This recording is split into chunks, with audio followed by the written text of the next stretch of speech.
September 7, 2025న సంపూర్ణ చంద్రగ్రహణం అనేది కుంభరాశిలో ఏర్పడడం వలన కన్యా రాశి వారికి చాలా చక్కటి ఫలితాలు 6 నెలల పాటు రాబోతున్నాయి. ఎందుకంటే కుంభరాశి అనేది కన్యా రాశి నుంచి 6వ స్థానంలో ఉంటుంది. అంటే కన్యా రాశి వారికి 6వ స్థానంలో ఈ సంపూర్ణ చంద్రగ్రహణం అనేది ఏర్పడుతుంది. జ్యోతిష శాస్త్రం ప్రకారం 6వ స్థానంలో గ్రహణం ఏర్పడితే ఆ రాశి వారికి చాలా చక్కటి ఫలితాలు వస్తాయి. ముఖ్యంగా 6వ స్థానం అంటే డే టు డే లైఫ్లో, అంటే ప్రతిరోజు జరిగే ప్రతి విషయాలు కూడా కన్యా రాశి వారికి 6 నెలల పాటు చాలా చక్కగా ఉంటాయి అన్నమాట.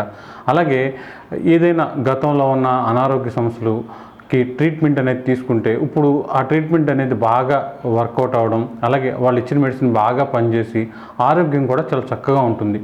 కోర్టుకు సంబంధించిన విషయాలు, డైవర్స్ సంబంధించిన విషయాలు, ఏదైనా గొడవలకు సంబంధించిన విషయాలు ఈజీగా సాల్వ్ అయ్యే అవకాశం ఉంటుందన్నమాట.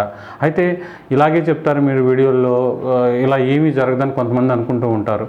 ఎవరికి జరుగుతుంది, ఎవరికి జరగదు అంటే ఎవరికైతే పాపగ్రహాల దశలు అంతర్దశలు జరగవో వాళ్ళకి జరుగుతుందన్నమాట. ఆ పాపగ్రహాల దశలు అంతర్దశలు ఏంటి?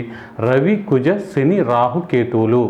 ఈ 5 పాపగ్రహాల యొక్క దశలు అంతర్దశలు జరిగితే ఈ ఫలితాలు పెద్దగా కనిపించదు అనమాట.